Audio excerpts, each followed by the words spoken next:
আসসালামু আলাইকুম। Crown cement সকালের খবরে আমন্ত্রণ জানাচ্ছি আমি ফারজানা ইয়াসমিন। ডাকসুর প্যানেল ও ইশতেহার প্রণয়নে ব্যস্ত সময় পার করছে ছাত্র সংগঠনগুলো। জোট গঠন সহ পূর্ণাঙ্গ প্যানেলে কারা থাকছে তার হিসেব নিকেশ করছেন নেতারা। তবে নির্বাচনের পরিবেশ নিয়ে এখনও শঙ্কায় ছাত্রদল, যদিও শুরু থেকেই সুষ্ঠু নিরপেক্ষ নির্বাচনের আশ্বাস দিচ্ছে বিশ্ববিদ্যালয় প্রশাসন। নূর হোসেনের রিপোর্ট। ঢাকা বিশ্ববিদ্যালয় কেন্দ্রীয় ছাত্র সংসদ ডাকসু হল সংসদ নির্বাচনের মনোনয়নপত্র বিতরণ চলছে। এরই মধ্যে ডাকসুতে প্যানেল ও প্রার্থী নিয়ে ব্যস্ততা বেড়েছে ছাত্র সংগঠনগুলোর। ডাকসু নির্বাচনের দিনক্ষণ এগোনোর সঙ্গে সঙ্গে সবার নজর এখন ছাত্র সংগঠনগুলোর প্যানেল ও প্রার্থী বাছাইয়ে। জোট গঠন ও যোগ্য প্রার্থী নির্ধারণে সংগঠনগুলোর মধ্যেও চলছে বিস্তর আলোচনা। ডাকসু নির্বাচনের পূর্বশর্ত হচ্ছে লেভেল প্লেইং ফিল্ড নিশ্চিত করা।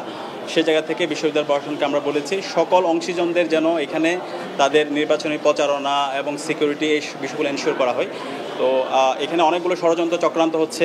এই ষড়যন্ত্র চক্রান্তগুলো মোকাবেলা করার জন্য এখানে যতগুলো অংশীজন আছে আমাদের সবাইকে একটা কনসেনসাসে আসতে হবে। শুধুমাত্র বামপন্থী বিভিন্ন সংগঠনের যারা কর্মী নেতা তারা নয়, তাদের বাইরেও যারা এতদিন ধরে বিভিন্ন রকম গণতান্ত্রিক লড়াইয়ে প্রকাশ্য লড়াই করেছেন, সেই প্রকাশ্য লড়াইকারীদেরকে সম্পৃক্ত করে আমরা একটা প্যানেল তৈরি করব।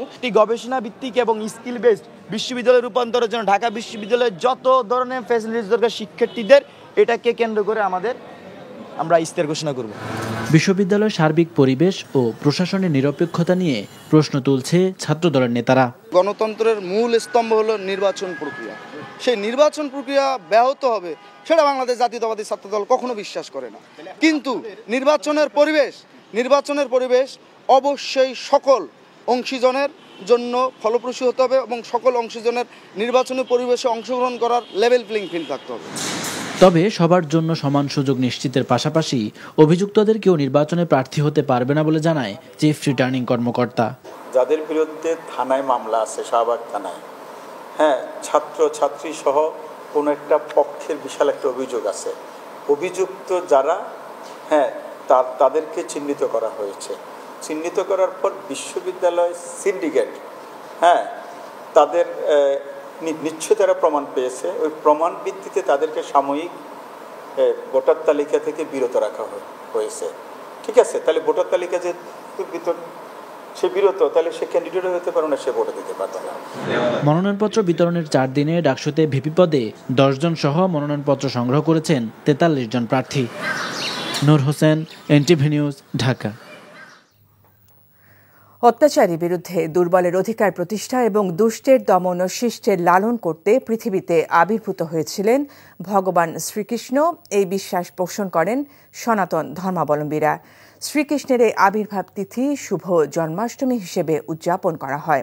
সনাতন ধর্মের মানুষ বিশ্বাস করেন পাশবিক শক্তি যখন ন্যায়, নীতি, সত্য ও সুন্দরকে গ্রাস করতে উদ্যত হয়েছিল, তখন সেই শক্তিকে দমন করে মানবজাতির কল্যাণ এবং ন্যায় নীতি প্রতিষ্ঠার জন্য মহাবতার ভগবান শ্রীকৃষ্ণের আবির্ভাব ঘটেছিল।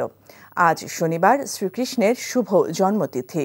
জন্মাষ্টমী উপলক্ষে সনাতন ধর্মাবলম্বীদের শুভেচ্ছা ও অভিনন্দন জানিয়েছেন প্রধান উপদেষ্টা অধ্যাপক ড. মোহাম্মদ ইউনূস।